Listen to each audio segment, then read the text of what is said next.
Vamos a dar inicio a la última sesión del día de hoy, panel, sobre el lenguaje de la ciencia en la cultura digital. Es claro y evidente cómo el lenguaje de la ciencia ha ido evolucionando a través del tiempo. El acceso mismo a ella se ha ido modificando. Los artículos científicos europeos llegaban con mucho retraso a nuestro continente, allá por los años siglo XVIII, siglo XIX, y por lo tanto el tener acceso a la información no era tan fácil. Actualmente con la cultura digital esto ha evolucionado notablemente e incluso está al acceso de personas no necesariamente dentro del campo médico, sino de familiares o personas cualquiera que tenga interés en conocer alguna información determinada sobre ciencias, o en particular ciencia de la salud, que es el caso que nos compete a nuestra institución. Quien les habla es Gustavo Francisco González Rengifo. Soy presidente de la Academia Nacional de Medicina y decano de la Facultad de Ciencias de la Salud de la Universidad San Ignacio de Loyola. Voy a tener el honor de presentar a nuestro coordinador, doctor José Manuel Sánchez Ron, quien a su vez se va a encargar de moderar la sesión haciendo la presentación de cada uno de nuestros panelistas. Entonces, doctor José Manuel Sánchez Ron. Muchas gracias. Sí, yo no lo voy a usar. Así. Como nuestro presidente ha dicho, en esta sesión está dominada, pero no totalmente por la medicina. También tenemos con nosotros a un marino, a un militar. El título general bueno, yo me presento, yo soy un antiguo físico teórico, convertido en historiador de la ciencia, miembro de la Real Academia Española. El título de esta sesión es El lenguaje de la ciencia en la cultura digital. Quien dice ciencia aquí realmente tendríamos que decir ciencia y tecnología o tecnociencia, puesto que de ambas cosas la medicina, por ejemplo, es una ciencia, una técnica y un arte, el arte de la relación médico-enfermo. ¿Y qué le voy a decir de la Marina o del Ejército? Está íntimamente ligada desde sus orígenes a la técnica y a la ciencia, a partir especialmente de, siglo XX. Primero les recuerdo que la Primera Guerra Mundial fue denominada la Guerra de la Química, pero aún todavía la presencia o la dependencia de la ciencia y la técnica no era tan intensa como lo fue durante la Segunda Guerra Mundial. La ciencia del radar, de la bomba atómica, de la aviación. El que en esta sesión esté dedicada a la ciencia, insisto, ciencia y tecnología, y a la cultura digital, al mundo de lo digital, es muy relevante y muy representativo de lo que es el mundo en el que vivimos.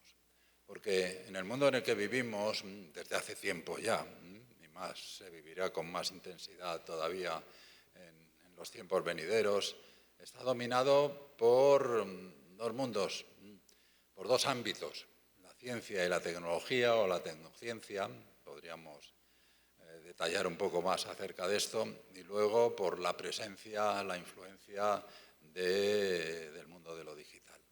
De hecho, fíjense ustedes, de una manera simbólica, estamos en 2025 y celebramos el centenario de la creación de la primera formulación de mecánica cuántica, Werner Heisenberg, 1925, hasta el punto de que se ha declarado este año como el Año Internacional de la Ciencia y Tecnologías Cuánticas.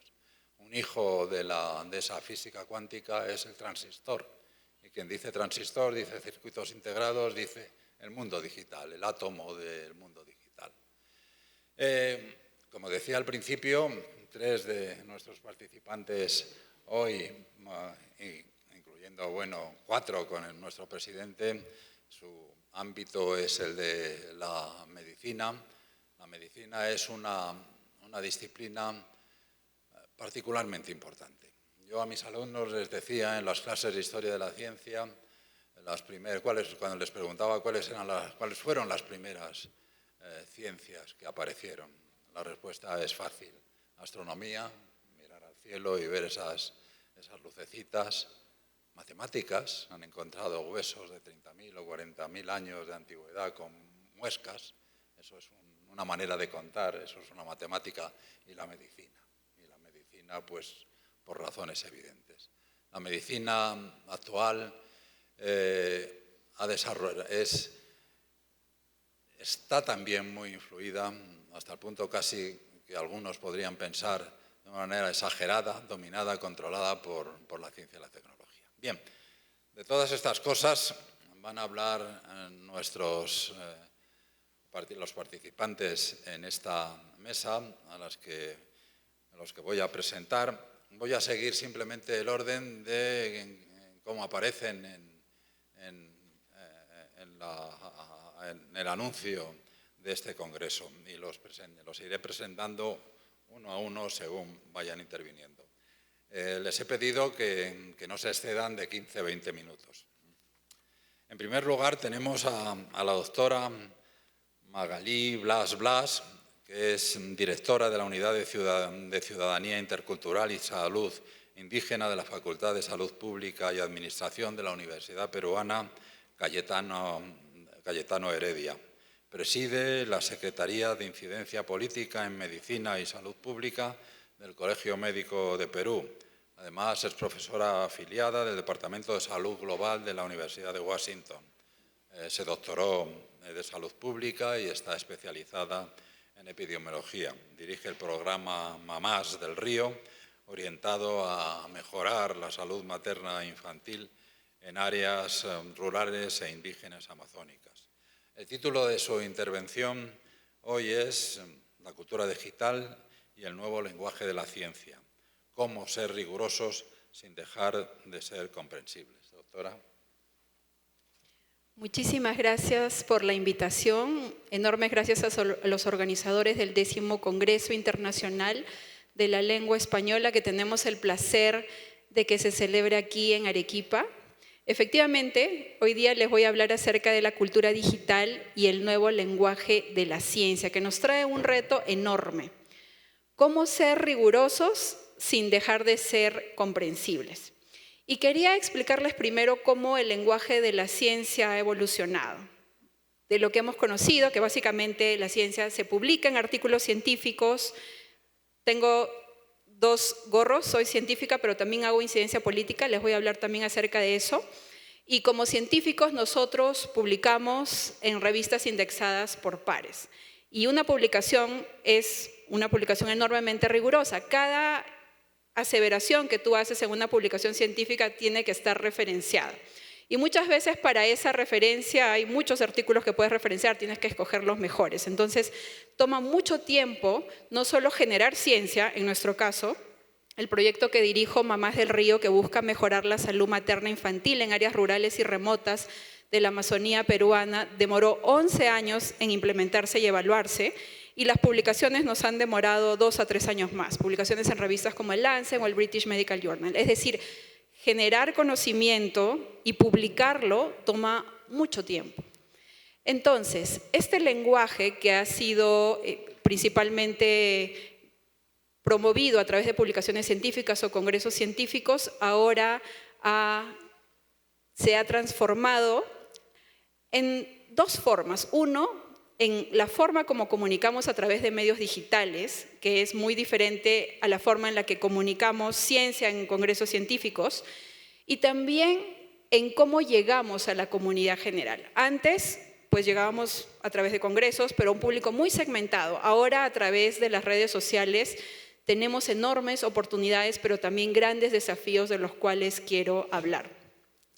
Enormes oportunidades en el sentido de que como salubrista nuestra función es trabajar con poblaciones, con comunidades enteras, no con pacientes individuales. Entonces, para un salubrista como yo es fabuloso poder, a través de un video, a través de una aparición en televisión, llegar a millones de personas.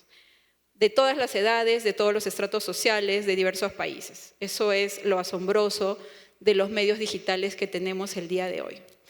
Sin embargo, esto implica enormes retos. En primer lugar, comunicar mal la ciencia puede traer consecuencias catastróficas. Puedes hacer que la gente se enferme más o hasta que se muera. Y eso lo hemos visto, por ejemplo, en la pandemia de la COVID, donde la ciencia mal comunicada trajo mala información a las personas que tomaron sustancias que no debían tomar o que, por ejemplo, decidieron no vacunarse porque se generaron estos rumores de que la vacuna cambiaba el ADN, hacía que te vuelvas estéril o buscaba eliminarnos como población. Entonces, esa ciencia mal comunicada generó que muchas personas pues no se vacunen, se enfermen más y se mueran. Entonces, tenemos que tener mucho cuidado y ser muy rigurosos a la hora de comunicar la ciencia para que ésta esté basada en evidencias y luego pueda también impulsar políticas públicas. Otro reto enorme que tenemos al comunicar la ciencia a través de medios digitales es en lo importante que es hacer el lenguaje más sencillo y accesible al público general. De hecho, cuando hablo con el doctor Elmer Huerta, que es un médico oncólogo y conocido comunicador peruano, una de las cosas que él me dice cuando me da sus tips sobre cómo comunicar es que yo tengo que hablarle, cuando hablo en televisión, como si le hablara a un niño de 8 años. Si un niño de 8 años no entiende lo que digo, entonces la comunicación no va a llegar. Por eso es que es importante hablar en lenguaje sencillo, y para los científicos es un reto dejar los tecnicismos, los lenguajes especializados para poder comunicar de manera más sencilla a las personas. El tiempo que tienes para comunicar también es importante. Hace poco tuve una entrevista en Canal 7 donde hablaba, por ejemplo, de la investigación que ha demostrado que si tú tienes más descanso de maternidad remunerado, te deprimes menos. Es una investigación científica, es un estudio sistemático en 26 que ha agrupado 26 investigaciones y les comentaba cómo esto debería implementarse como política pública y cómo, como Colegio Médico del Perú, nosotros hemos avalado los proyectos de ley que buscan extender el descanso de maternidad en nuestro país. Es una área de cómo unes la ciencia con las políticas públicas. La entrevista dura 16 minutos, sin embargo, si esto yo lo pongo en una plataforma como TikTok, nadie va a ver esa entrevista. Entonces tenemos que dividir los mensajes más importantes en videos de menos de 1 minuto, que puedan ser no solo comprensibles para el público, sino que también los puedan atrapar con la información. Por eso la forma como la comunicas la ciencia es muy importante. Si lo haces de una manera muy plana, sin inflexiones, sin usar algo que atraiga al público primero, si no atrapas a tu público en los primeros 5 segundos, ya no los vas a atrapar. Entonces, la forma como la comunicas y el tiempo es importante. También las vías de comunicación, y para nosotros, cuando yo nací no existían los celulares, yo los usé, adquirí un celular ya cuando tenía creo que 18 años. Entonces, para los que no hemos nacido en esta era, nos hemos tenido que acostumbrar a comunicar de manera diferente en las diferentes plataformas. Es diferente si tú comunicas en LinkedIn, que es mucho más profesional, si tú comunicas en Instagram, donde son fotos, mensajes muy sencillos, o si comunicas en TikTok o en Facebook, ¿no? Y las poblaciones a las que llegas son muy diferentes. Tienes que saber que a Facebook va a ser población mayor, digamos de más edad, Instagram son más jóvenes, y así. Entonces tenemos que aprender cómo comunicar, pero adaptarnos también a las diferentes plataformas existentes. Entonces, debes ser muy empático con tu audiencia y atraparla. Y en otras palabras, la ciencia necesita traducirse, pero sin traicionarse. Y eso es muy importante, el entrenamiento que recibamos los científicos o los divulgadores de ciencia para poder lograr eso en el público. Hace poco estuve también en un congreso de periodismo científico, y un periodista decía que los científicos hemos perdido enormemente el posicionamiento versus influencers. Entonces los influencers pesan mucho más, influencers que no tienen necesariamente base científica, que los científicos. Por eso es que necesitamos especializarnos y aprender. El otro tema que quiero hablarles es sobre la traducción cultural de la ciencia, que es sumamente importante y en el proyecto que dirijo en Mamás de Río es vital. Y la traducción cultural de la ciencia es ese proceso mediante la cual el conocimiento científico se adapta y se comunica tomando en cuenta el lenguaje, la cultura y la cosmovisión de la comunidad a la cual quieres llegar. Entonces, no solo basta en traducir un idioma técnico a un lenguaje entendible y común, sino tienes que tener en cuenta cómo entienden, por ejemplo, las comunidades los procesos de enfermedad o los procesos de muerte que hay. Y les voy a dar un ejemplo. En las comunidades en las que trabajamos, recuerden que el objetivo de nuestro proyecto es mejorar la salud materno-infantil en áreas rurales, remotas e indígenas de la Amazonía peruana. Las mamás encontramos que botaban el calostro de los bebés. El calostro es esta leche amarilla rica que nos sale después de dar a luz. Y sabemos que está rica en nutrientes, en anticuerpos, pero las mamás lo botaban porque ese conocimiento se había traducido de generación en generación, porque era leche de otro color, era un color diferente, era amarillo y lo botaban hasta que salga leche blanca. Entonces, ¿qué es lo que hicimos nosotros? Traducir ese conocimiento, pero adaptarlo culturalmente. Y trabajamos con una partera reconocida, quien la forma como explicaba a las mamás que den el calostro, y lo explicaba en base a videos que hemos hecho y que gracias a la tecnología nosotros damos una tableta a un agente comunitario en cada comunidad y se expandía, se esparcía gracias a la tecnología su mensaje, explicaba que ese calostro era la primera vacuna del bebé y que era importante para él. Esa forma de explicarlo de una manera que la comunidad lo pueda entender en base a lo que ellos conocen, vacunas es algo conocido y ellos, la comunidad para ellos es súper importante, hizo que las mamás se vacunen mucho más.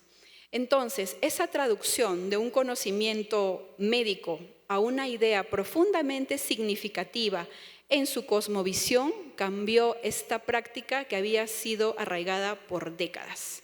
Y logró, y esto lo hemos medido, obviamente descubrimos eso mediante una investigación inicial que le llamamos investigación formativa, y en las mediciones que hicimos durante los 5 años de implementación del proyecto y que está publicado en el Lancet Regional Health Americas, demostramos que esta práctica mejoró en 45%, es decir, 45% más mamás les daban el calostro a sus bebés. Finalmente quiero hablar del español y el enorme potencial que tiene.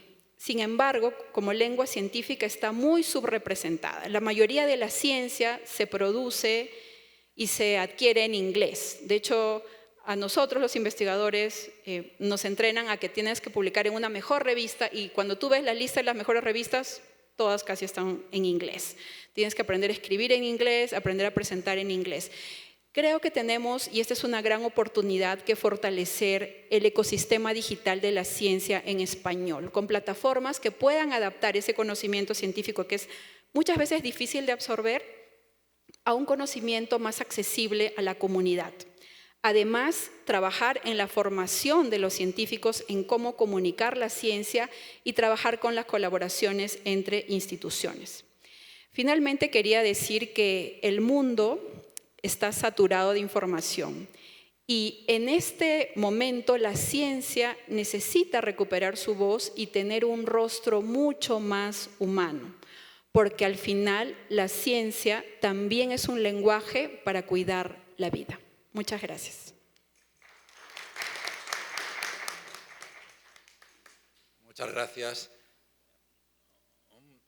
Un pequeño comentario, aunque la intervención de la doctora Blas no iba por ese camino, pero lo que implícito está en su presentación algo que uno de los temas de este congreso, el lenguaje claro. El lenguaje claro sobre el que llevamos escuchando pues una parte de la mañana de hoy y también en Lima hubo unas jornadas dedicadas a ello.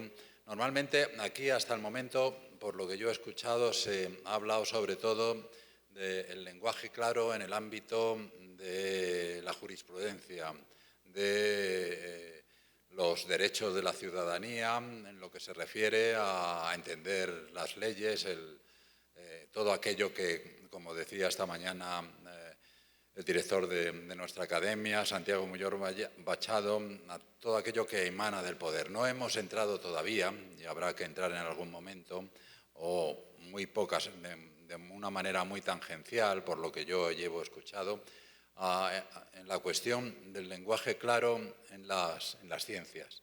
Y si hay un lugar dentro de si hay una especialidad científica en la que ese lenguaje claro es imprescindible, es en la medicina. En la medicina porque es como he dicho antes, es una ciencia, una técnica y un arte a la que en algún momento de nuestras vidas o en muchos momentos de nuestras vidas, con la que en algún momento de nuestras vidas tenemos que relacionarnos. Y ahí sí que es claramente aplicable ese lema, el derecho a comprender, porque el derecho a comprender en medicina es algo que va asociado a la salud. Así que muchas gracias. Bueno, ahora pasamos a Federico Aznar Fernández Montesinos, capitán de fragata, analista principal del Instituto Español de Estudios Estratégicos y profesor del Centro Superior de Estudios de la Defensa Nacional. Es diplomado por el Colegio de Defensa de la OTAN, diplomado del Estado Mayor, especialista en submarinos y en comunicaciones. Es doctor en Ciencias Políticas por la Universidad Complutense de Madrid, licenciado también en Ciencias Políticas por la UNED. La UNED es la universidad, lo digo para aquellos que no lo conozcan, la Universidad Nacional de Educación a Distancia Española. Especialista universitario en relaciones de España con el norte de África y especialista profesional en cultura, religión y civilizaciones islámicas. Como ven, es un hombre, una persona de múltiples conocimientos. De su labor investigadora, quiero resaltar que sus áreas de trabajo son política de la violencia, terrorismo, geopolítica, liderazgo estratégico, teoría de la guerra, comunicación política y un buen número de cuestiones más. Es autor de 5 libros, Entender la guerra en el siglo XXI, La ecuación de la guerra y otros. Es, como he dicho, capitán de fragata, o sea, un marino. Antes mencionaba yo la importancia la relación que el mundo militar ha tenido, la dependencia incluso con la ciencia y con la técnica. En el caso de la Marina esto es, también lo señalé, particularmente evidente. Podemos pensar en cómo las tareas de orientarse, de identificar, de poder establecer el rumbo con el problema de la latitud, del paso. Los problemas de la longitud. De la longitud, perdón, sí. Efectivamente, la latitud está chupado, ¿verdad? Sí. El paso de los cascos de madera a hierro. Y bueno, en el mundo ya más cercano, solo tengo que ofrecer un ejemplo. El primer reactor nuclear que no tenía que ver con producir, sobre todo plutonio, para las bombas atómicas que se lanzaron sobre Hiroshima y Nagasaki, se instaló en un submarino, en el Nautilus. De hecho, ese reactor nuclear fue, y eso no fue una decisión muy afortunada, fue un modelo de los primeros reactores nucleares para usos civiles, es decir, para producir energía. Bien, la intervención del capitán Aznar se titula La guerra en la era digital, lenguaje, narrativa, desinformación y dominio cognitivo. Pues muchas gracias. Un privilegio y un honor encontrarme hoy aquí. Agradezco la oportunidad que se me ofrece.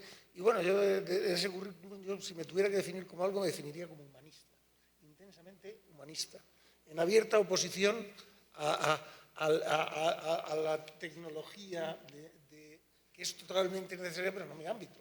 Pero mi ámbito es genérico y cuanto más difícil, por eso el tema islámico, intentar comprender otra cultura, penetrar en otra cultura, penetrar en otra psicología, en otra... me ha llamado siempre la atención. En fin, las armas, instrumentos nefastos, detestadas por las cosas, el hombre de bien no las emplea nunca. Donde campan los ejércitos, solo crece la maleza. Esto, que les acabo de citar ahora, pertenece a uno de los grandes clásicos de la literatura china, que es el Tao Te Ching. Y ese libro, lo que no sabe la gente es que es un tratado filosófico militar más potente aún del conocido que todo el mundo cita, que es Sun Tzu. Y de ahí aprendes muchas cosas, como que lo verdaderamente fuerte está abajo y lo débil está arriba. Conservarse débil se llama fortaleza. Son principios, ideas muy fuertes, ¿no? Y este sentimiento negativo que está impregnado en ese libro es negativo hacia las armas, hacia la tecnología, ¿no? La expresión Fuerzas Armadas establece una relación entre un grupo de hombres y la tecnología. La tecnología es lo que contribuye a la definición de los ejércitos, pero la tecnología no es buena ni es mala. Yo estaba pensando ahora en el ciclón, el famoso ciclón B que se utilizó en Auschwitz. Es un pesticida que aún está en uso. Es un pesticida, aún en uso. No estaba hecha para el mal. La tecnología no tiene ética. Es el uso que se haga de ella lo que marca la ética. Y otra cosa que también sale en el Tao Te Ching es en el tema de las palabras, la relevancia de las palabras en las relaciones humanas y en la guerra, ¿no? ¿Por qué? Porque las palabras definen el marco, y en el caso de un conflicto, el marco, el que lo define, está definiendo el resultado. Una cosa como la guerra, ¿no? Era un tiempo, una cosa que se consideraba hasta hace poco impropia de un mundo avanzado, ¿no? Pero claro, los conflictos de Azerbaiyán, de Gaza o de Ucrania demuestran que no es así y que hasta ha podido volver a Europa. Y es que el hombre, el progreso no nos hace mejores. Si acaso más complejos, incluso más contradictorios, pero no mejores ni distintos. Además, la guerra muchas veces, lo que estamos viendo, no es sino un síntoma de algo mucho más profundo y que es un cambio geopolítico, ¿no? Este rosario no es causa, es un síntoma, ¿no? Pero entonces, ¿qué es una guerra? Quiero llevarles a partir de la guerra a que entiendan que la guerra no es solo violencia y que la desinformación empiezo por el final, es una forma de guerra. Por eso quiero adentrar un poquito en el concepto de guerra. Podemos plantear la guerra como una cosa jurídica que empieza con unas ciertas causas, el jus ad bellum, se desarrolla de un cierto modo, el jus in bello, y acaba en acuerdo en paz. Pero sabemos que no es así. Hasta 2005, todo esto tiene autores, no voy a citar a los autores, hasta 2005 Estados Unidos utilizó la fuerza en 220 ocasiones y declaró la guerra en 5. La última vez que declaró el Reino Unido la guerra fue en 1942 contra Siam. El ejército que mejor cumplió las normas de la guerra fue el alemán en la Segunda Guerra Mundial. Y desde la Primera Guerra Mundial no han habido acuerdos de paz, desde luego no los hubo en la Segunda, y los que han habido han durado de promedio menos de 10 años. También podemos ver la guerra en clave militar como una sucesión de batallas, que el que ganara todas las batallas gana la guerra, pero tampoco es así. No es una aproximación suficiente. La victoria se tiene que traducir en algo, en la paz, y a veces esa traducción no se logra. Por ejemplo, Vietnam y Afganistán, ¿quién ganó todas las batallas? Estados Unidos, pero la paz no. Entonces, también podemos incluso abordar la guerra en términos médicos, que sería la definición médica de guerra, que la de un doctor ruso, es epidemia de politraumatismos. Podemos verla en términos de justicia, pero ¿desde cuándo la guerra, matar a un lechero que esté en el bando equivocado, puede calificarse justo? Se puede alcanzar la justicia desde una sucesión de injusticias. Podemos verla en términos religiosos. ¿Y qué hacemos con la guerra por los negocios? Incluso en términos económicos. ¿Y qué hacemos con Bin Laden? Y es que la guerra no es solo un acto ético, ni justo, ni legal, ni geográfico, ni económico, ni religioso. Es un acto político. Es una actividad que no tiene un sentido militar. La guerra no tiene sentido militar, tiene sentido político. Y si la guerra no tiene sentido político, no tiene sentido ninguno. La política es la gramática de la guerra, de los conflictos. Es un acto político que desborda todos los planos anteriores y que no atender a estos planos induce a un análisis incorrecto y al error. Y fíjese usted las cosas que son. Freud se dio cuenta de que los grandes conflictos se dan entre las diferencias menores. En un libro, un gran clásico, es El malestar en la cultura. Y cuanto menor es la diferencia, mayor es la violencia para consumarla. Por eso los conflictos más graves son las guerras civiles, en que la diferencia se escenifica a través de una violencia extrema. Y luego, otra cosa. Ustedes, si quieren comprender al Daesh, es bueno que estudien teología.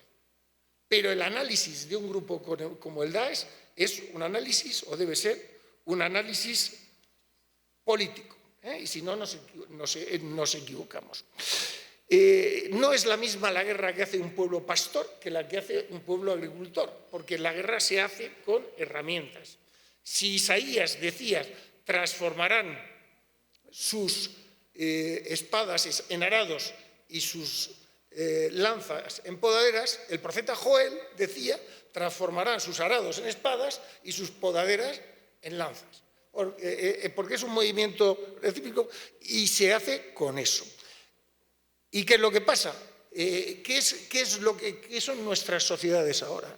Nuestras sociedades ahora son sociedades de la información, que se llaman así por el consumo tan intenso que hacemos de los datos. De hecho, toda la información existente en la historia de la humanidad se dobla cada menos de 2 años. De manera que el 90% de la información que actualmente manejamos tiene menos de 2 años. Y los sistemas informáticos, las autopistas de la información, las redes de datos son claves para su normal funcionamiento. Y eso hace que nos interesemos por ellos porque suponen una vulnerabilidad para las sociedades. Y al ser una vulnerabilidad, hay una perspectiva de seguridad. Por ejemplo, en el apagón que se produjo el otro día en España, pues tiene unas evidentes connotaciones de seguridad. Claro, y entonces que siendo la información la clave de nuestras sociedades, no nos debe parecer extraño que la información se haya convertido en un arma, como en su momento lo fueron las hoces y las podaderas. Y hasta se ha tenido que crear en muchos ejércitos del mundo lo que se conoce como un dominio. ¿Qué es un dominio? Pues ejército de tierra, ejército del aire y la armada son dominios, son espacios concretos. Pues se ha tenido que crear un dominio cognitivo, para atender esa realidad. Y entonces, claro, y es un dominio que lo impregna todo.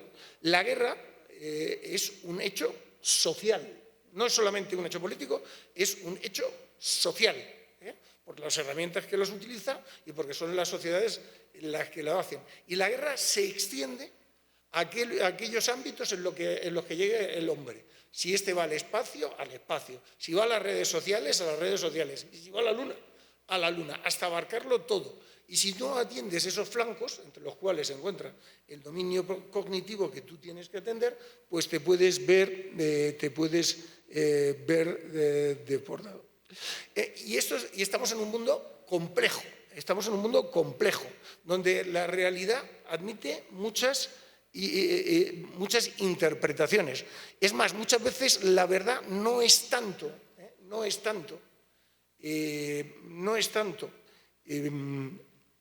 el hecho, lo que se produce, como la aceptación del mismo.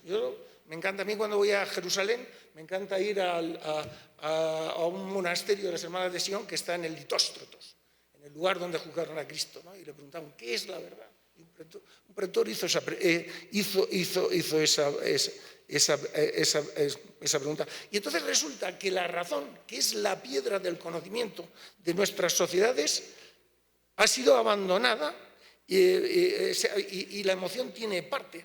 Ahora tenemos más información, pero la calidad media de esa información se ha reducido. La clave no es tanto la información, que hay mucha, sino la correcta selección de la información. Todo lo que es verdad, pero también todo lo que no lo es, se encuentra en la red. Y entonces sucede, y esto se mezcla con la realidad internacional, que hay conflictos con quienes hay relaciones. Entre el Imperio Chino y el Imperio Romano ni había relación ni había conflicto.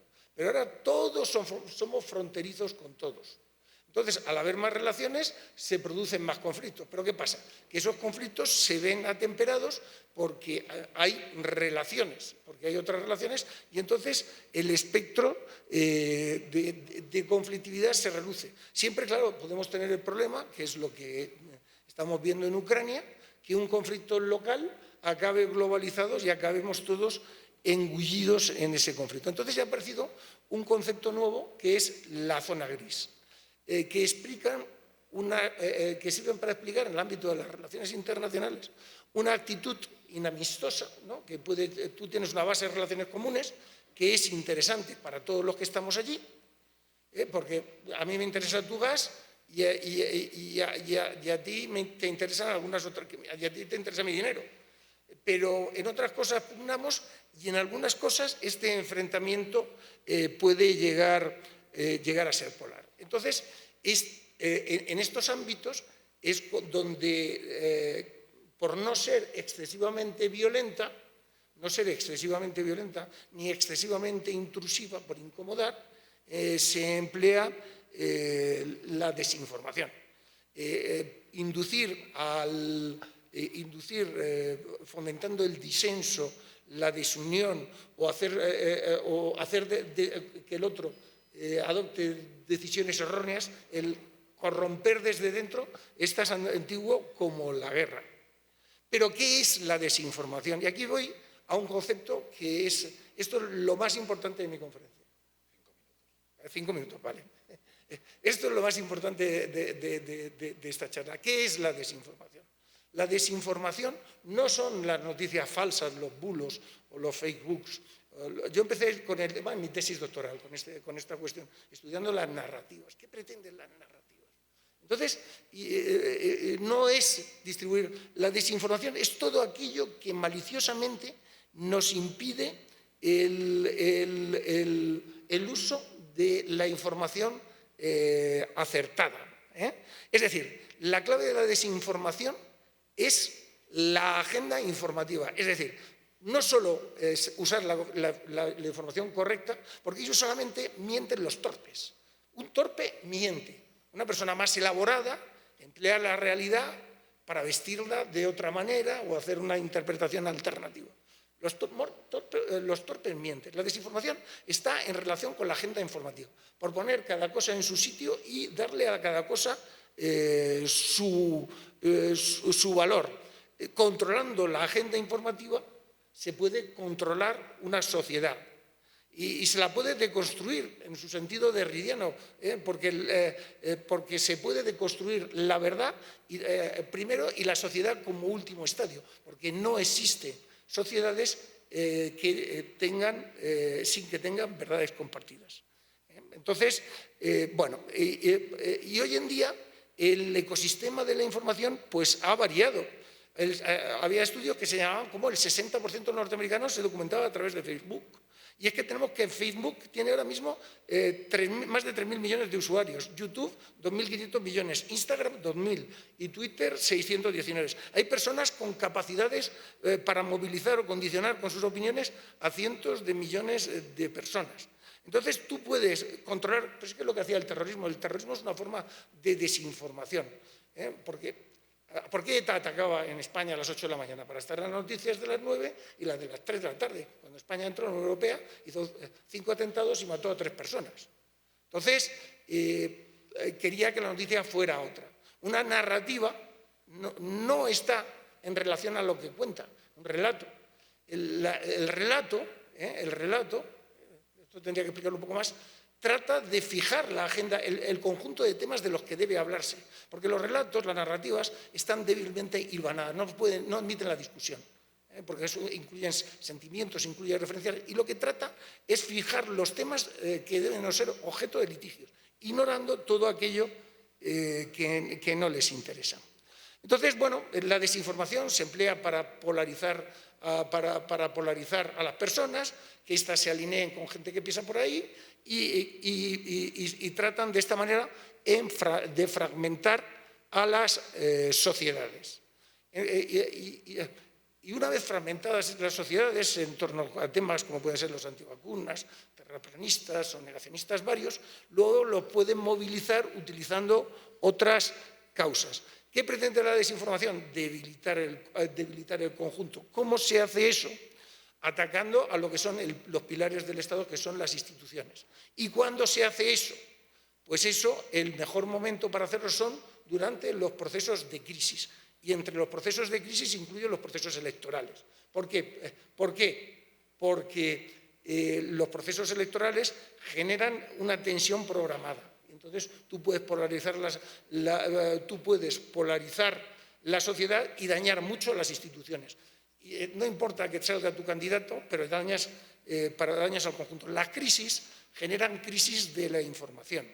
Entonces, nos pasó en España en Paiporta, ¿no? Su Majestad hizo unas declaraciones, le hizo una pregunta y dijo, es que hay mucha desinformación. ¿Por qué hay mucha desinformación?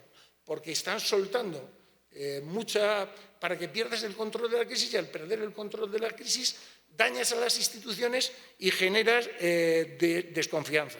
Y estamos hablando de cuestiones que son fundamentales para una democracia. Estamos hablando, sí, bueno, ¿y entonces qué hacemos? La censura. Bueno, si instalas la censura, pues te cargas, o un Estado policial, te carga los derechos fundamentales, porque nosotros vivimos en democracia, y no porque quiera el enemigo o quien son nuestros competidores, vamos a renunciar a nuestros derechos fundamentales. Esto requiere de unos estudios muy adecuados que compatibilicen los derechos fundamentales con su protección. O sea, si tú pones en el centro la desinformación, la respuesta es Estado policial y censura.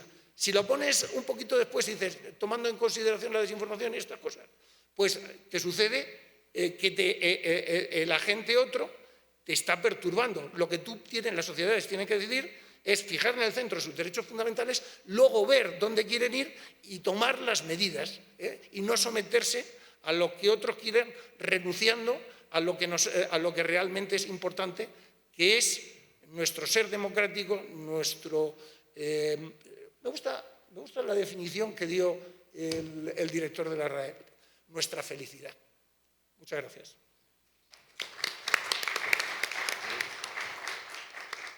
Como en la Constitución de Cádiz. Ahora le toca el turno a Óscar Pamo Reina. Es médico internista y académico de número de la Academia Nacional de Medicina, autor de libros como Lengua Médica, Medicina y Lenguaje, o artículos como Léxico Médico del Pasado, Léxico COVID, entre otros. Es miembro del equipo del Diccionario Panhispánico de Términos Médicos de la Real Academia Nacional de Medicina de España. Y esto me da pie para recordar también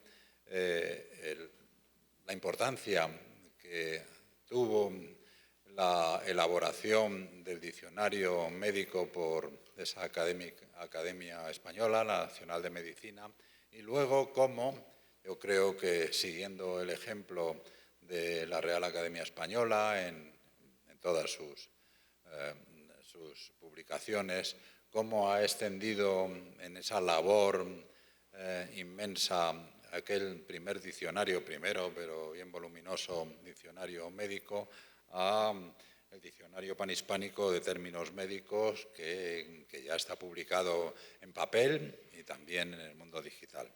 La intervención del doctor Pamo Reina se titula La comunicación de la ciencia en las redes sociales.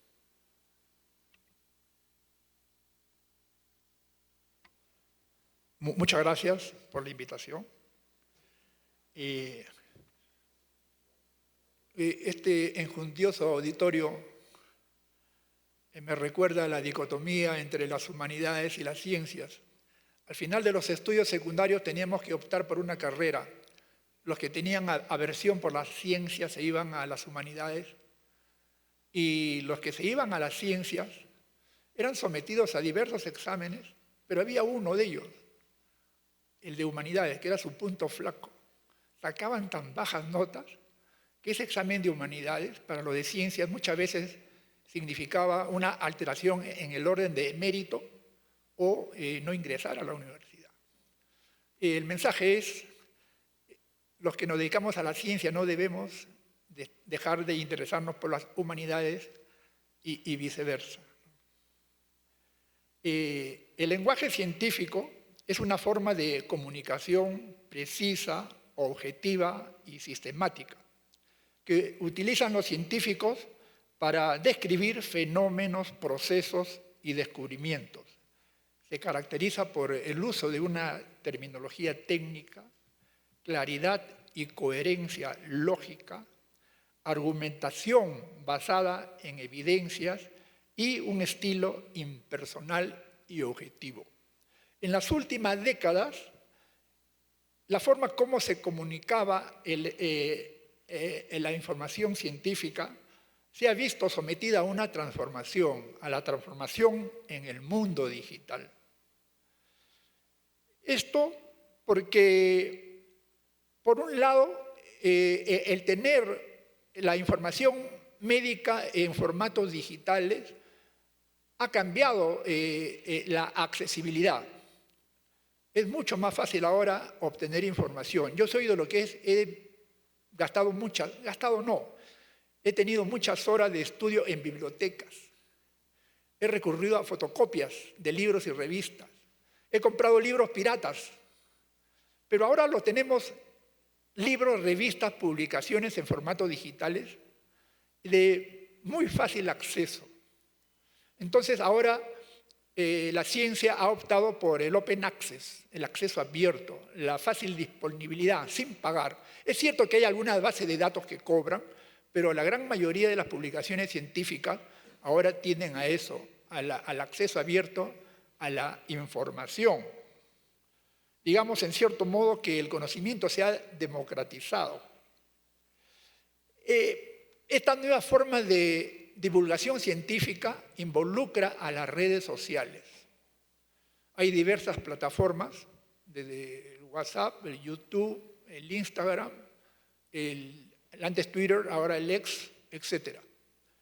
Y a través de estas plataformas recibimos una cantidad de información realmente increíble. Si ustedes supieran la cantidad de artículos, revistas y libros en formato digital que yo recibo por mi WhatsApp o me lo envían a mi correo, es tal que ya no tengo tiempo de leerlo ni los abro realmente.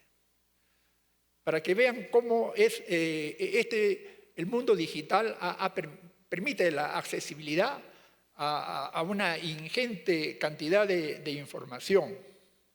Hay páginas web, hay blogs, hay infografías, etc. Este mundo digital emplea mucho las imágenes, el lenguaje es híbrido. Las generaciones modernas no pueden atender un auditorio si es que no les pasan imágenes. Y actualmente las conferencias son con PowerPoint, con videos, etc. Yo soy de los que, como muchos de ustedes, hemos escuchado una clase de historia a un profesor durante una hora e imaginando todo lo que él relataba, ¿no? Pero esto ahora ya no se concibe. La comunicación científica en las redes sociales lleva a la aparición de un lenguaje científico informal para el público no especializado. Tenemos que adecuar el lenguaje. Por ejemplo, si yo le digo a un paciente, usted tiene elevado el colesterol unido a la lipoproteína de baja densidad, no me va a entender. Pero si le digo, usted tiene el colesterol malo elevado, me va a entender. Va a ver que hay un colesterol bueno y hay uno malo. No es ni bueno ni malo, es una terminología y muchas analogías que utilizamos para llegar al público, para que de una u otra manera nos entienda. Incluso el conocimiento científico que ahora nos llega por el inglés nos lleva a crear continuamente una serie de neologismos. Por ejemplo, me llega la noticia de los premios Nobel de Física, de los electrones pareados Cooper y en inglés tunneling, tunelización. Si ustedes buscan en el diccionario de la RAE, tunelización no existe. Entonces, cuando uno lo traduce, habrá que crear nuevo vocablo, tunelización, y así por el estilo son muchos, ¿no? El problema de la comunicación científica en las redes sociales nos lleva a ciertos riesgos. Puede haber pérdida de la precisión, malas interpretaciones y desinformación. Tenemos que medir el rigor versus la divulgación. No es fácil mantener la precisión científica al simplificar el lenguaje para el público general. Hay desinformación digital, es cierto. Hay pseudociencia, fake news, que se difunden rápidamente. Hay gurús, hay terraplanistas, hay antivacunas y que tienen muchos seguidores. Entonces, eso es una de las desventajas de este mundo digital, ¿no? Hay brechas digitales. No todos tienen acceso a la información digital. Se requiere un software, hardware. En las últimas décadas, los que han nacido en las 2 últimas décadas son los nativos digitales. Yo soy de transición. Yo soy de lo analógico a lo digital. Yo soy de lo que ha escrito en pizarras, he escrito historias clínicas en papel, ahora uso historia clínica electrónica, ¿no? Entonces, pero hay también los iletrados digitales, los que por uno u otro motivo no han tenido acceso a recibir educación y otros que quizá la tengan, pero no tienen acceso a adquirir el hardware, ¿no? En conclusión, el lenguaje de las ciencias en el mundo digital no solo se transforma, sino que se expande, haciéndose más interactivo, accesible y flexible. Sin embargo, esto requiere una alfabetización científica y digital crítica, tanto por parte de los emisores como de los receptores, para evitar malentendidos y fortalecer el vínculo entre ciencia y sociedad. Gracias.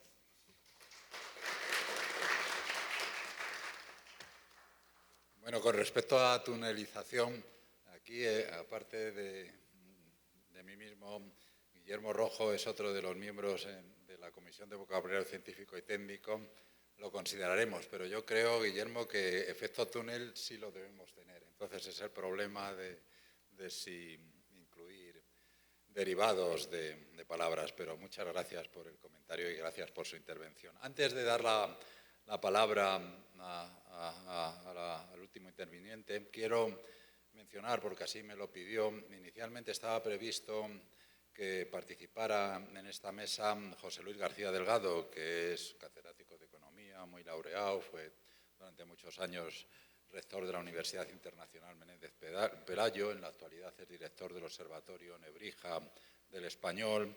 Él había preparado una intervención del español en la sociedad digital, en la que iba a tratar y me mandó el resumen, la revolución digital y la lengua, el español ante las nuevas tecnologías de la información y ante el desafío de la inteligencia artificial. No puedo, naturalmente, no tenemos tiempo, leer su intervención, pero no ha podido venir porque enfermó de COVID y aunque se ha recuperado, todavía no estaba con las fuerzas como para emprender ese viaje. Ahora le toca al doctor Álvaro Rodríguez Gama, es médico cirujano y especialista en psiquiatría de la Universidad Nacional de Colombia, académico de número de las Academias de Medicina y de la Lengua de Colombia, secretario ejecutivo de las Academias Latinoamericanas de Medicina y España y Portugal. Hablará, no me ha dado un título específico, pero sí los temas sobre los que piensa centrar su intervención: el gigantesco crecimiento del conocimiento científico en las últimas décadas, el desarrollo de todos los léxicos, vocabularios y publicaciones especializados, incluyendo la medicina, el mundo digital que ha inundado todas las formas de comunicación, etcétera, y hasta dónde es posible y necesario el lenguaje claro en la ciencia. Doctor Rodríguez Gama. Muchas gracias, maestro José Manuel Sánchez Ron, por la presentación. Es un honor participar en este 10º Congreso Internacional de la Lengua y específicamente en este panel. Un saludo de agradecimiento a los organizadores, a las entidades que han intervenido para realizar este magno evento y específicamente aquí los coordinadores, presidentes y compañeros del panel. Quiero hablar de algunos aspectos que tienen que ver con el lenguaje científico. Lo primero que yo deseo manifestar es lo siguiente. ¿Cómo se ha disparado el conocimiento en el mundo en las últimas décadas? Es algo descomunal, asombroso, inasible, inaccesible. En cualquiera de las 10.000 disciplinas, la Organización Internacional del Trabajo dice que hay 10.000 oficios distintos. En todas y cada una de ellas hay una inmensa cantidad de conocimientos nuevos que por lo tanto sobrepasan la capacidad de comprensión y de aprendizaje de cualquier ser humano. Doy brevemente unos ejemplos. Ustedes recuerdan la química. Durante milenios solamente sabíamos del agua, aire, tierra y fuego, realmente 4 elementos.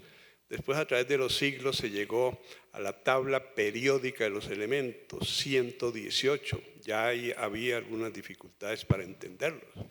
Pero aparece la química combinatoria y el desarrollo de todas las herramientas fabulosas del mundo moderno. Y en este momento, en el CAS, del Chemical Asset Service, que es la entidad que cataloga las sustancias químicas simples y compuestas, óigalo bien, distinguidos asistentes, hay 280 millones de compuestos catalogados, identificados y con su nombre individual. En una sola área del conocimiento, 280 millones. ¿Qué decir de la astrofísica? Habíamos convenido pues, que había 64 galaxias, algunas 14 de ellas muy importantes. Llegaron los grandes telescopios. En la actualidad son miles de millones los astros identificados. ¿Quién puede, qué cerebro humano puede con estas cifras?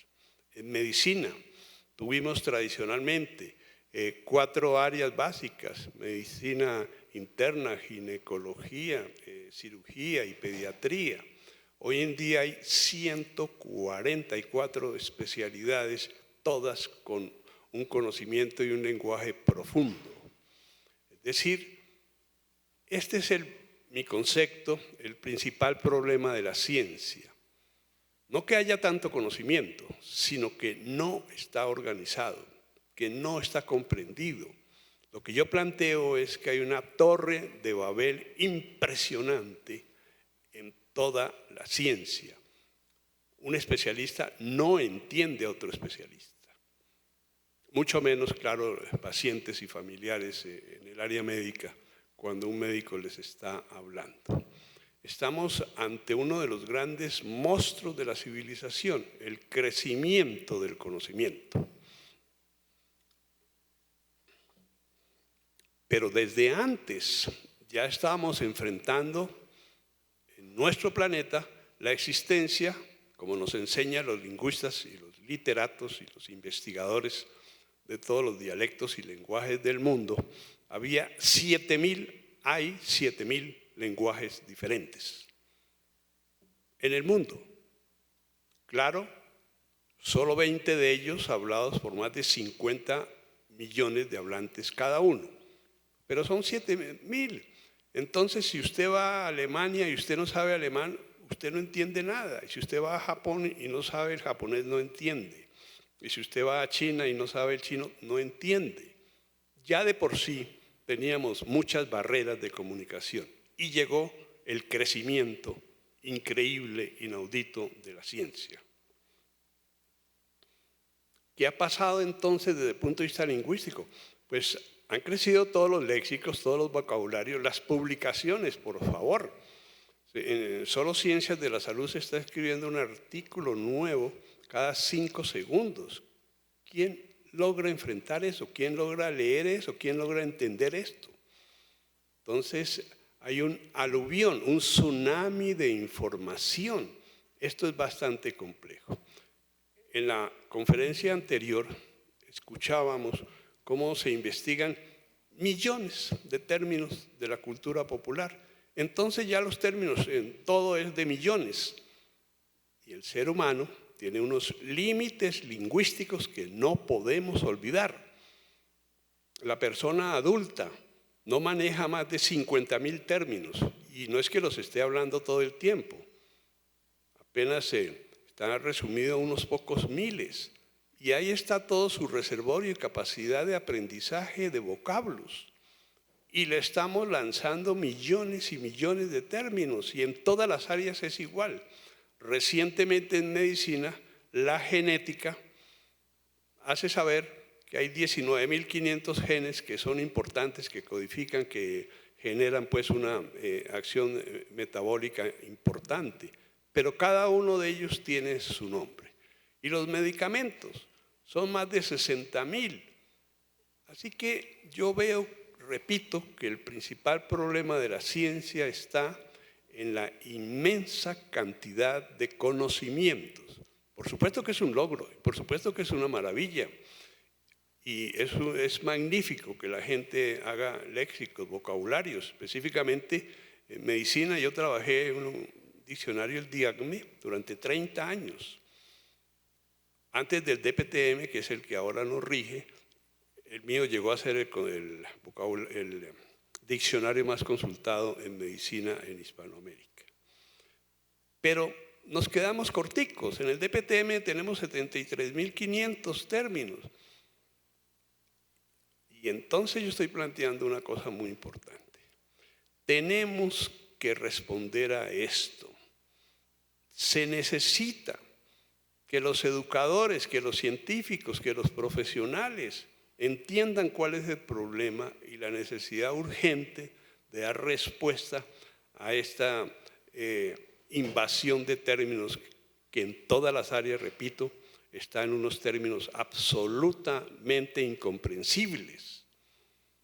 Agreguemos un poco, porque somos humanos, el narcisismo humano, una de las esencias del ser humano. Y yo he estado en muchas conferencias en las cuales habla un especialista de medicina, yo después hablo con los oyentes, con los compañeros asistentes y les digo, mira, yo entendí muy poco. El otro me dice, yo no entendí nada. Pero yo le digo, sí, pero tú todo el tiempo asentías y dabas a entender que estabas entendiendo. Y dice, no, claro, es que da pena mostrarse uno tan ignorante. Entonces mantenemos la historia de que sí sabemos, pero no sabemos y no entendemos. Y no se diga nada de la publicación de libros y enciclopedias, que igualmente está disparado en todos los aspectos, repito, de la comunicación científica. Como si fuera poco, llega el mundo digital. Y entonces nos invadieron de celulares, computadores, laptops, plataformas, formas de comunicación espectaculares e instantáneas. Y ahí sí se aumentó el problema y la confusión. Porque todo mundo, hoy en día, se habla de la democratización del conocimiento, y hago un brevísimo paréntesis para decir, muchas veces los políticos dicen que son ellos los que le dan a la gente toda una cantidad de situaciones favorables y de objetos y de posibilidades. No, ha sido la ciencia la que realmente ha dotado al ser humano de unas herramientas maravillosas, muchísimas de ellas gratuitas y disponibles en todas partes del planeta. Bueno, entonces comunicación digital también instantánea, espectacular como conocemos, pero igualmente sin enseñanza, sin guía, sin orientación, es una complicación para todas las personas. Me detengo a hablar un momento de los diccionarios. Los diccionarios son espectaculares, diría yo que son la cima del conocimiento lexicográfico. Un buen lexicógrafo tiene un diccionario como su paradigma, como su mejor logro. Pero debo advertir una cosa. Nos hemos quedado en los diccionarios como si eso fuera un fin. No, los diccionarios son un fin para el lexicógrafo, claro que sí, pero no para la ciencia, ni para la cultura, ni para el conocimiento, ni para la educación. Son herramientas fabulosas, espectaculares, pero nadie ha aprendido una ciencia de la A a la Z, eso no existe. Y así están configurados prácticamente todos los diccionarios del mundo. Entonces, yo lo que estoy proponiendo es, pues fíjate, en medicina hay 3.425 escuelas en el mundo.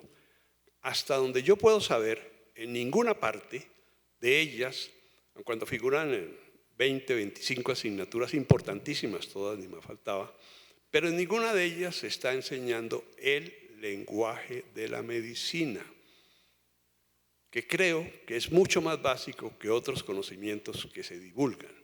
Entonces, ya es tiempo que entendamos que hay que pasar, claro, son tan importantes los diccionarios que a veces nos dejan es como el gran paradigma, y así lo son, pero tiene que ser entonces la gran herramienta para pasar a la enseñanza del lenguaje de la ciencia. No es posible que en todas las ciencias se esté hablando tan mecánicamente, tan repetitivamente, y muchas veces quien habla no tiene ni idea el significado de las palabras que está utilizando.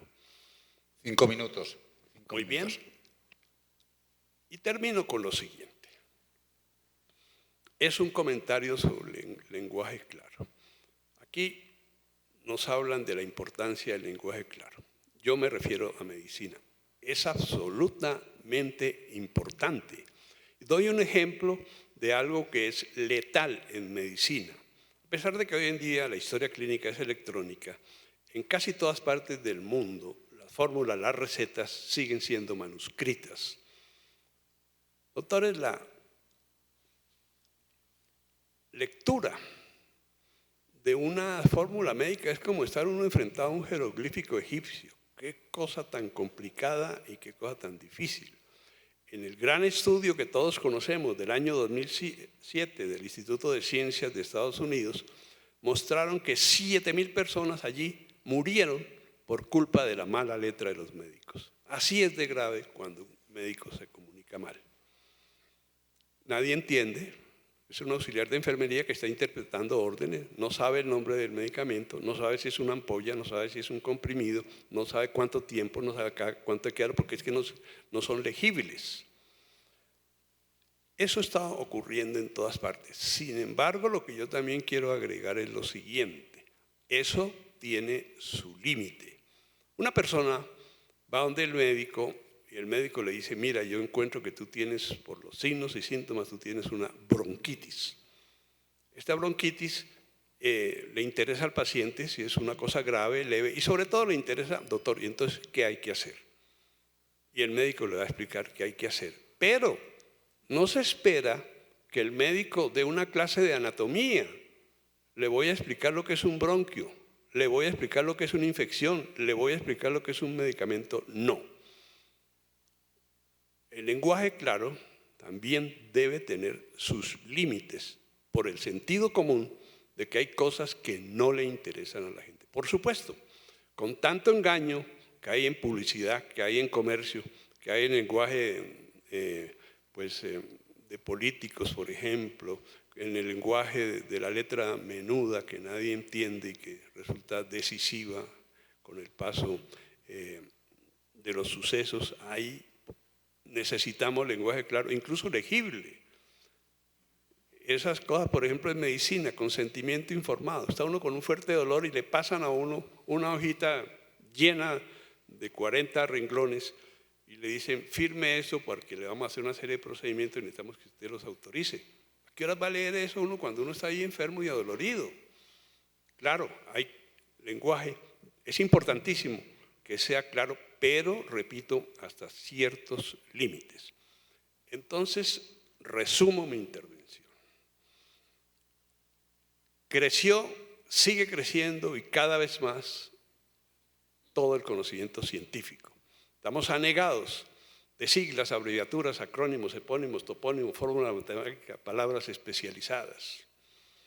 Existe una explosión bibliográfica mundial supremamente compleja.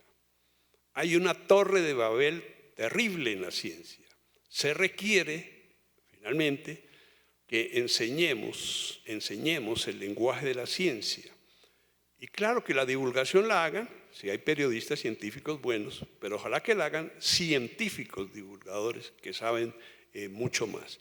Y ojalá que tengamos una mayor comunicación con los medios masivos de comunicación que difunden tanta información tendenciosa, falsa, engañosa y peligrosa. Les agradezco mucho su atención. Muchas gracias. Aunque nos hemos pasado 5 minutos sobre la hora prevista del término de esta sesión, como hemos empezado 10 minutos al menos más tarde, si hay 1 o 2 preguntas, pues estaremos encantados seguro de responderlas. Por favor. Un momentito que le van a acercar el micrófono.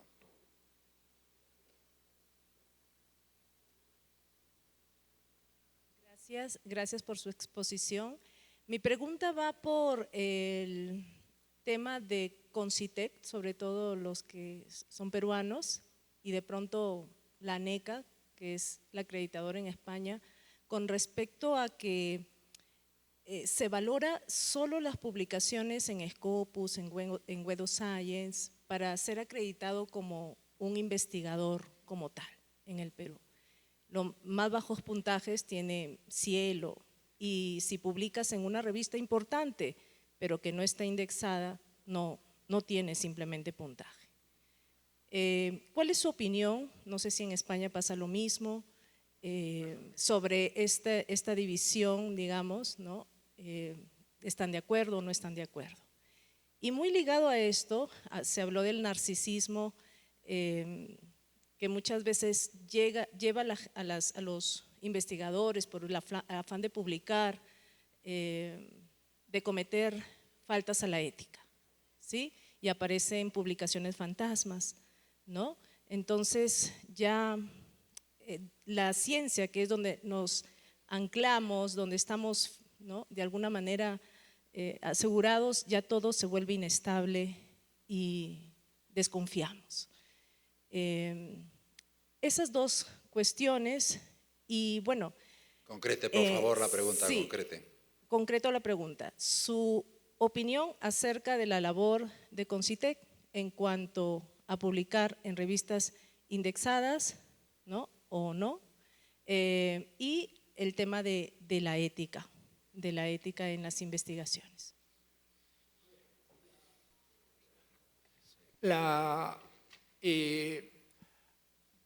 Hay revistas que tienen, digamos, cumplen con ciertos requisitos y le llaman esas revistas que son consideradas por los consejos de ciencia y tecnología del país o de las instituciones académicas. El caso Scopus, por ejemplo, Cielo aquí, Cielo Perú, por citar algunos ejemplos. Entonces, en realidad, esa es una acreditación. Eso significa que una revista cumple con ciertas exigencias que pide la revista para entrar a esa base de datos. Pero hay revistas que están en el proceso. Cuando una revista nace de frente no va a entrar a estar indexada. Es un proceso. Entonces, en ese proceso recibe muchas publicaciones. No es que esa publicación no sirva. Entonces, más aún, en las revistas indizadas también se publica basura. Hay publicaciones que después son obligadas a que el autor se retracte. Hay muchos casos de mala praxis, aún en las mejores revistas. Hay varios ejemplos de revistas muy reconocidas mundialmente que han rechazado artículos que después ese artículo se ha publicado en otra revista y ha sido algo trascendental. Entonces, todo es relativo. Las revistas que no están indizadas, muchas de ellas están en proceso, pero repito, ¿qué cosa es estar indizado en una base de datos? Es simplemente que acredita ciertas exigencias, pero no significa, las que no están no significa que su información no sirva, no es así. Ahora, quien exige son las universidades, que exigen que sus investigadores publiquen en revistas indizadas. Esas son las universidades, ¿no? ¿Por qué? Porque eso le va a servir al profesor para escalar académicamente y también para conseguir fondos. Es básicamente por eso, es una acreditación. Pero hay muchas revistas que no están indizadas, están en proceso, es un proceso, ¿no? Es básicamente eso, ¿no? No sé si respondo a su pregunta. ¿Alguna pregunta más? Sí. Muy buenas noches. Antes que nada quisiera agradecerles a cada uno de los panelistas, al presidente y al coordinador por estas exposiciones tan importantes. Lamento que el público no sea, o como dijo algún expositor, que nos dividamos por lo que son las humanidades o por la ciencia. Creo que hay una debilidad cuando se trata de la ciencia, es menos sexy como para a veces las personas que asisten a este tipo de eventos, pero no deja de ser por ello importante. Entonces, me parece muy relevante lo que han explicado, pero hay algo que me tiene particularmente intrigada. Frente a este reto de esta cultura digital llena de basura informativa, en que la gente te dice que te puede curar la diabetes porque si tomas un par de hierbas o un tecito especial, o si escuchas una canción de 8 minutos, te va a tranquilizar y no necesitas hacer meditación ni tomar ninguna pastilla. ¿Cómo hacen los científicos frente a toda esta avalancha de desinformación? ¿Cómo traducir, como decía Magali, esta ciencia tan importante para los, como yo, neófitos, que hemos estudiado literatura o hemos estudiado derecho porque no nos gustaban los números? ¿Cómo nos van a atraer? ¿Cómo pueden hacer? Y se los pregunto a ustedes porque ustedes están en ese lado. ¿Me permite? Sí, mire, a los científicos no les importa que alguien diga que la Tierra es plana. No se molestan en contestarle ni en tratarle de demostrárselo. Y aquí viene el problema de la comunicación. Hay gente que sabe mucho, es un gran científico, pero no sabe divulgar o no le gusta divulgar. Lo mismo en la docencia médica, hay grandes cirujanos, grandes médicos, pero son malos profesores. Hay otros que no son tan buenos, pero enseñan muy bien. A uno les nace, pero la técnica de enseñanza, eso se aprende, se enseña y se aprende. Hay una tecnología para docencia en adultos, en educación superior. Todo se aprende. Entonces, lo que nos falta son divulgadores científicos. Gente de los mismos científicos, no son, por ejemplo, Carl Sagan fue uno de los primeros, por citar uno. Entonces, nos falta así de la talla de un científico que tenga esa facilidad para llegar al público en general. Nos falta periodistas especializados en ciencia. Yo he leído artículos en Nature y en Newsweek excelentes por la calidad técnica de la información, una revista general. Entonces nos falta eso, periodistas especializados. Eso se puede enseñar también en las universidades, ¿no? Entonces carecemos de eso, son muy pocos los divulgadores de ciencia. Y esa sería una forma de contrarrestar a aquellas personas que venden una serie de menjunjes o hablan de propiedades, cosas que en realidad no son ciertas, ¿no? Entonces, y hay que educar a la gente, que la gente sepa a qué fuentes acudir, ¿no? Desafortunadamente la información que hay en las redes es tal que escuchan y leen lo primero que les llega, ¿no? pero doctora- hay la que doctora enseñarles a Blas, discriminar, ¿no? Es un proceso que tiene que ver con la educación, básicamente, ¿no? Doctora Blas. Gracias. Creo que hay una pregunta que no fue contestada y es con respecto a la ética. Es vital los entrenamientos que debemos tener los profesionales, los científicos en la ética de la investigación, muchas veces por esta presión, que no justifico esto, pero por el hecho de que hay un bono del investigador, que no todas las universidades lo dan, pero para que sepan, si tú publicas en ciertas revistas, te pagan. En el caso de la Universidad Cayetano Heredia, en la facultad mía no existe eso, pero entonces eso lo que hace es que se generen investigadores que quieran tener más publicaciones y tener estas fábricas de manuscritos que no sé si han visto en la televisión, pero básicamente son revistas que te publican lo que sea y hacen que suba tu score. No solo que ganes dinero como investigador en ciertas universidades, sino que también tu score en Concitec. Entonces eso es algo que hay que contrarrestar, tenemos que saber identificar a qué revista vas a publicar. Yo sí estoy de acuerdo. Yo he publicado en varias revistas, pero por ejemplo sé que el filtro en Lancet es mucho más alto que el filtro en otras revistas. Entonces, esos filtros realmente sí son importantes.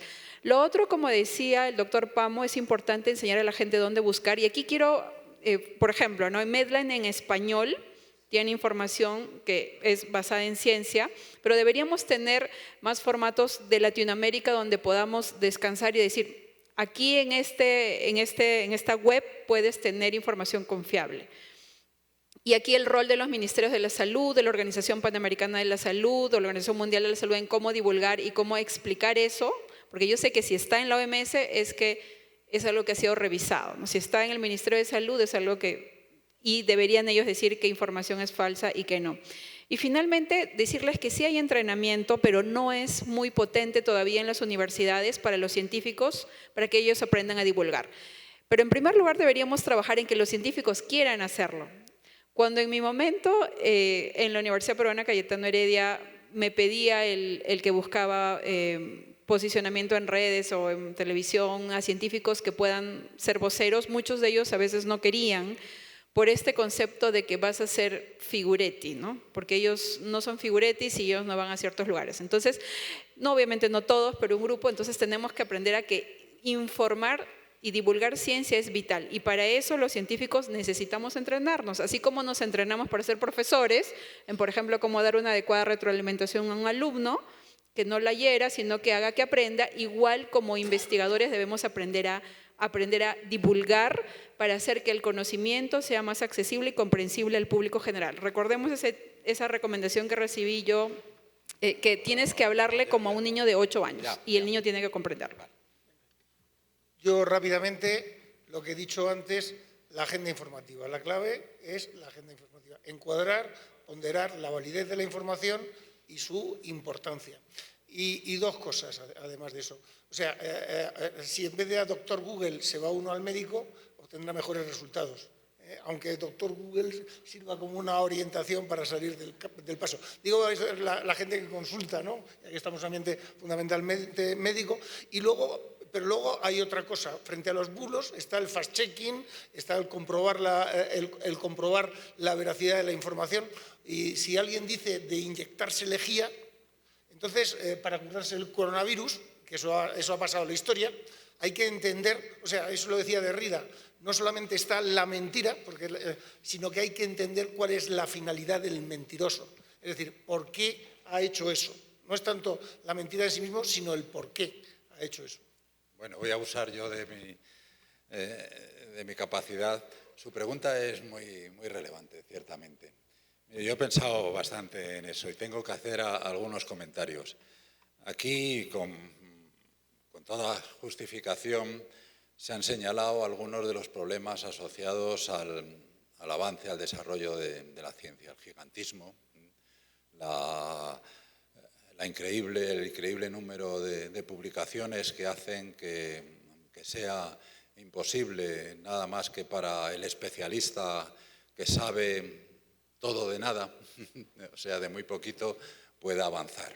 Sin duda alguna eso es un problema. Eso es un problema, pero hay también, efectivamente, abusos, fraudes científicos, que se publican mucho, se conocen.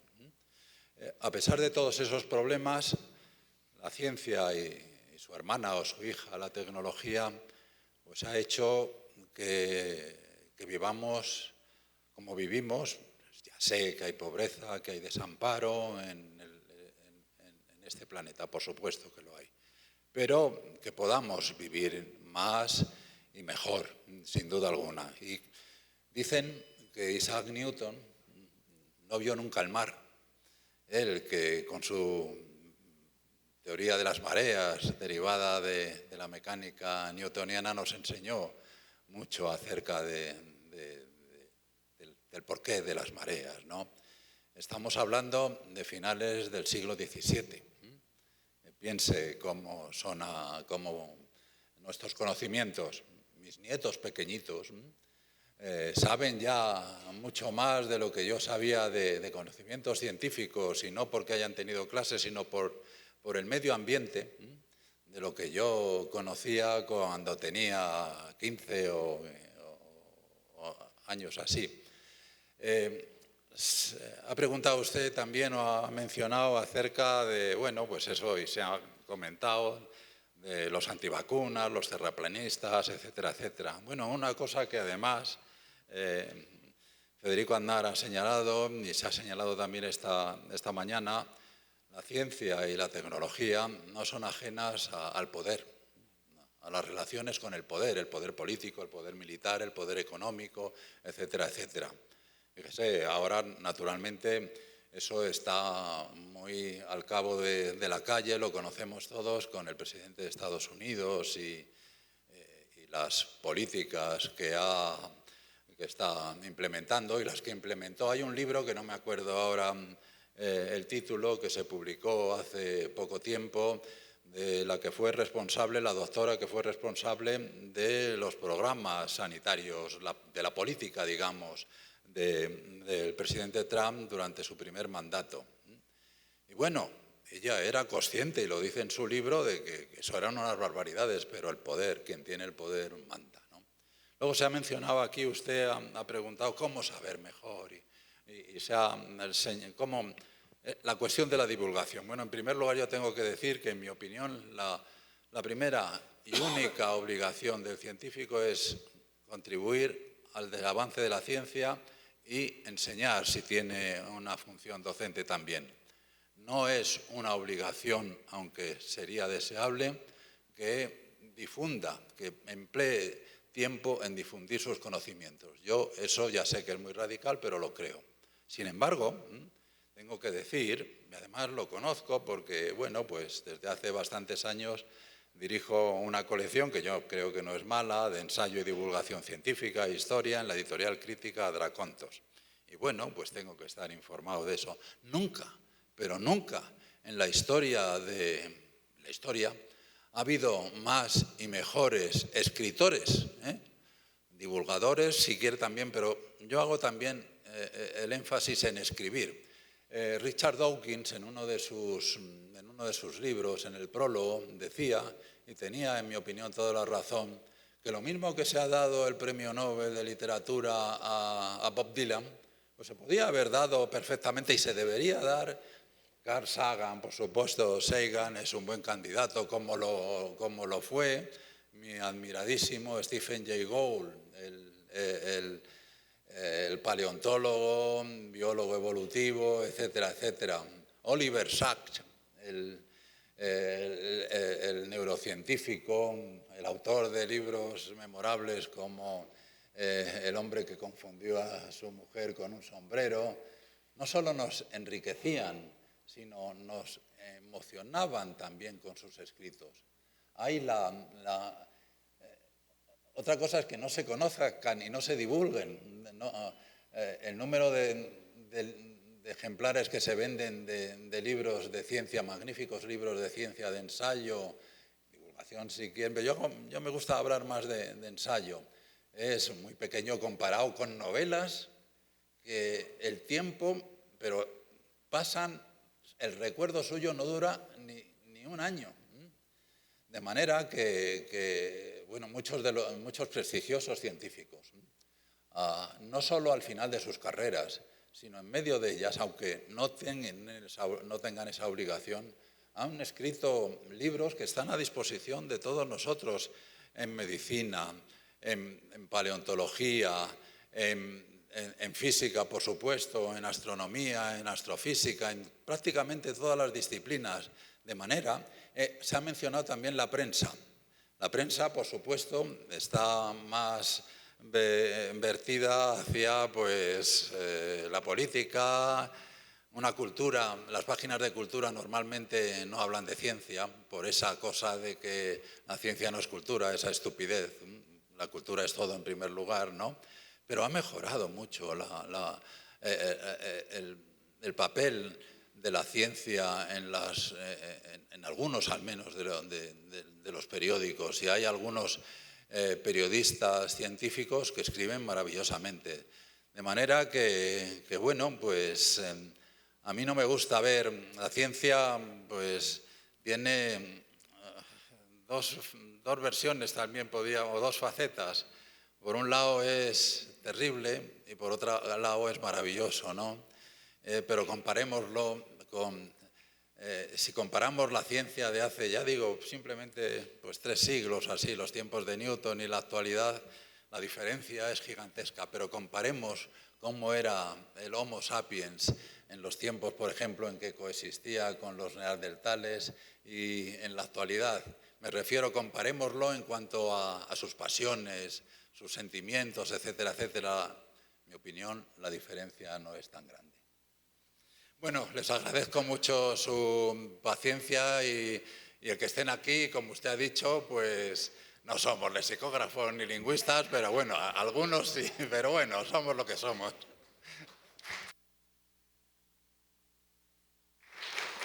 Bueno, quisiera agradecer a las 4 excelentes exposiciones. Los panelistas han mostrado su capacidad y versatilidad. Quiero agradecer también a nuestro coordinador, el doctor José Manuel Sánchez, por tan brillante manejo de esta sesión, y a cada uno de ustedes por la paciencia de estar hasta tan tarde escuchándonos y interviniendo y participando en este tema tan interesante que aún con el tiempo que hemos pasado ha quedado muy corto, porque aún queda muchas cosas más por discutir. Muchas gracias por todo.